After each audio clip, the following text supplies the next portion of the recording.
fellow countrymen and women. This is an address on behalf of the family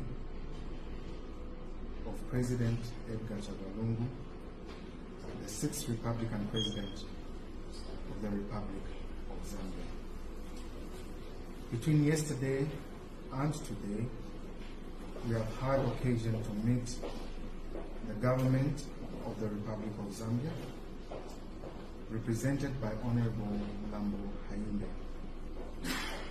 In our meetings, they requested to hear what the position of the family was as regards how the mortal remains of our former president will be dealt with. In dealing with this subject matter, a position was presented to the government of the Republic of Zambia. The position being that the family wished to respect the wishes of the former president of the Republic of Zambia. And the respect that has been accorded to him, as he wished could be accorded to him, was that he be buried in Zambia. And in being buried in Zambia, he took cognizance of the fact that he served the country faithfully and diligently, putting aside personal ones and putting the country back on a trajectory of development. Hence, the massive infrastructure development that he oversaw being undertaken in the country. And as such, he would not take away the reason, or rather the obligation of every Zambian, or the desire of every Zambian, to mourn him with dignity.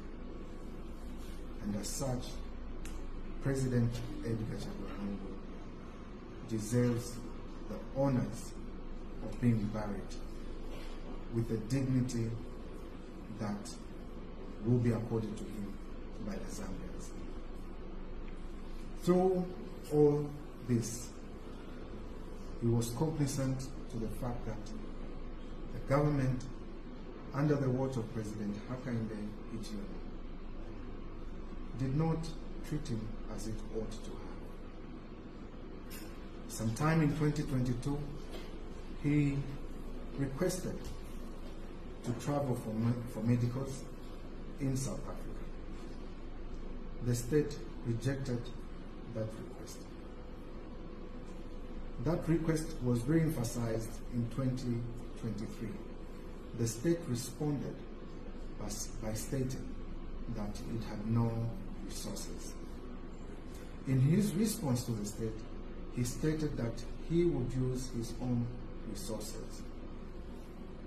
The state responded in a letter dated the 7th of September, 2023, stating that his request was denied.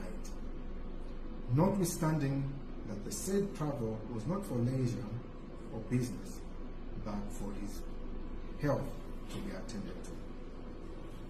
It should be known that at any given time, the state was aware of the ailment of President Edgar Lungu. Having served in State House, and thereafter being former president, they knew what his condition was. Despite all that knowledge that they had, they still refused to allow him to travel. Fellow countrymen and women, you will note that at the time these entitlements were being denied him, he hadn't returned to active politics. He was still receiving other entitlements, such as a pay that is due to a former head of state. But as regards his health and his movement, those were heavily restricted by the state. In 2025, when the ailment exceeded and doctors traveled into Zambia, checked on him and advised that he should come to South Africa, that time he had seized, or government had withdrawn all his privileges, and he traveled as an ordinary citizen. And he only booked a last-minute ticket was at the airport for purposes of not allowing the state to have enough time to connive and stop him. He arrived at the airport 30 minutes before boarding and eventually boarded.